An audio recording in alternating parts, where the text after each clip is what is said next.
What's up, guys? Got a 2021 Ford Explorer, a quick video on how to replace the rear shocks, and this procedure should work for the 2020 and up Ford Explorers. First thing you'll want to do is come to the back of the car here. We're going to jack up the rear end so you can see your rear differential, but you can see the frame right before that. I'm going to place my jack right up there. We'll jack it up. We'll get a couple jack stands on the pinch welds of each side.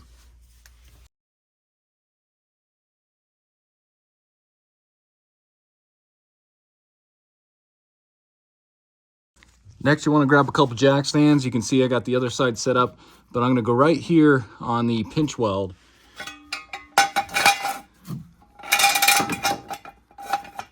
So about right there, I'm going to slowly lower it onto the jack stands, and I'll probably just leave my jack under there as well, just for extra protection here. Grab a 21 millimeter, remove all your lug nuts and then your wheel and tire.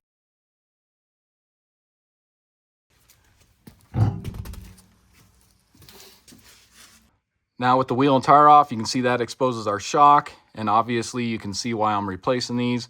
Looks like this one has been leaking for a while. You can see it's all covered in oil down there.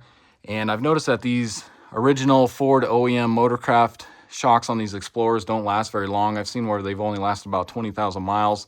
This set lasted about 45,000, so we're gonna swap them out. So the first thing you need to do is grab an 18 millimeter. We're gonna remove these two bolts here on top.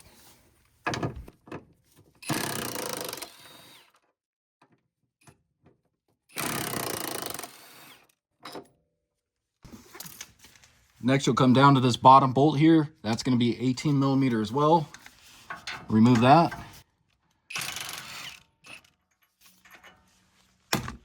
And you can see that kind of loosens up the shock here. And then all you got to do is just pull it out down here. This will kind of come down. You can tilt it away from the top there. Just pull your shock out of here. So now let's take a look at our old shock and then our new one. As you can see, the old one definitely needed to be replaced. You can see it's leaking oil as we speak. The new ones I went with are the Ford Motorcraft ones. There is the part number, and I got both of these off Amazon. Check out my description there. I'll put a link in there for these. And it's going to be the same exact part number for the driver and passenger side. So it's the same exact shock, same part number and everything. And this is the complete assembly. So there's not really much in the aftermarket world for these shocks on the Explorers.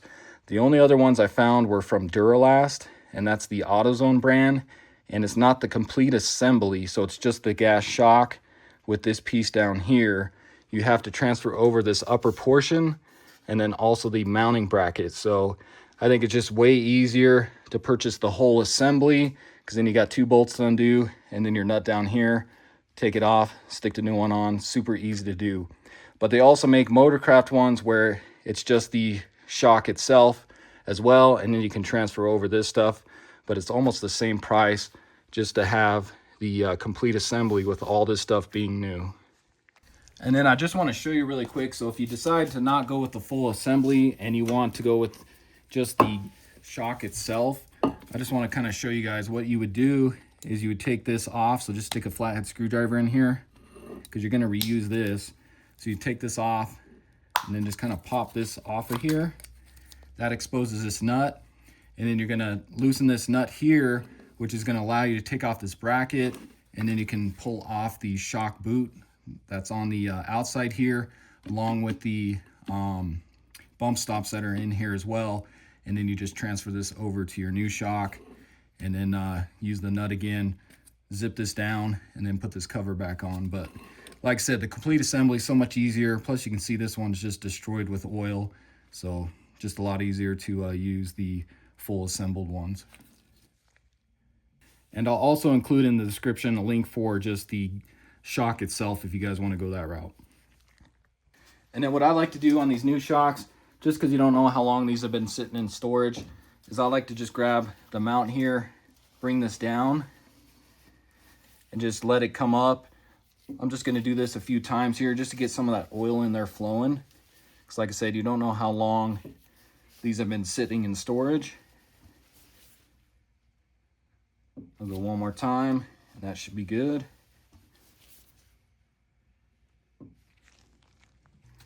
So then you're just gonna grab your new shock here, just like removal. We're gonna come up through here, bring it down. We're gonna stick this through our hole here. And then up top here, you can turn this, because you can see there's like a more coarse side. You want the smoother side, so this side here facing outward. And then you may have to just kind of push down on this. You want to get it past these two screws here. It's about there like that. And then you can grab your two upper bolts here. Now, if you notice, there is some red Loctite on these, on the factory bolts. So I'm going to put some red Loctite on them. You can get this on Amazon. I'll put a link in the description for it.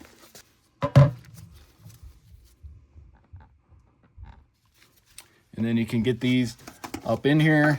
You may have to lift up a little bit. Just line those up. Just get these started for right now.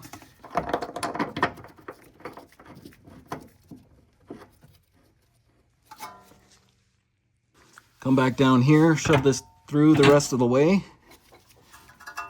Get your nut on there. Gonna get this snug.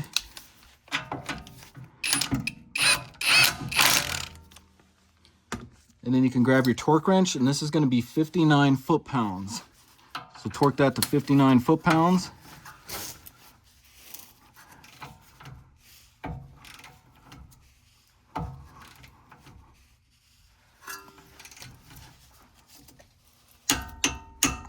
Okay. Come back up top. Let's get these snug, and we'll torque them as well.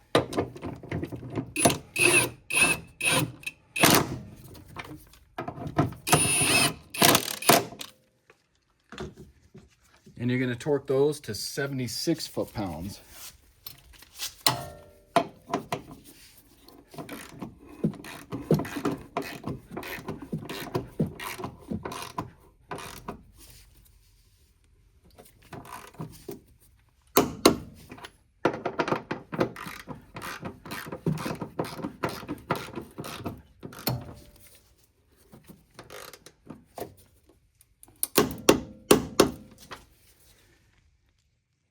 And then you go ahead and get your wheel and tire back on.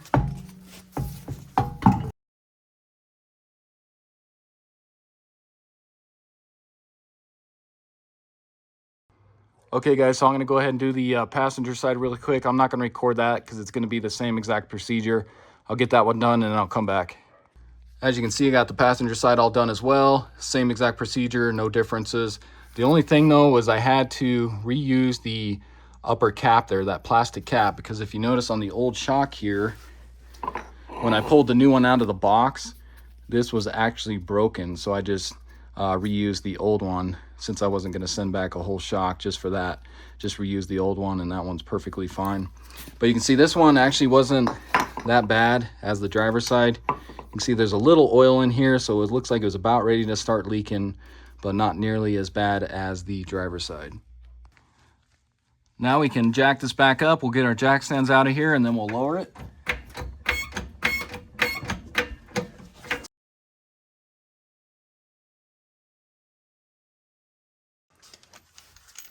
Next, grab your torque wrench. We're going to torque all your lug nuts to 150 foot-pounds.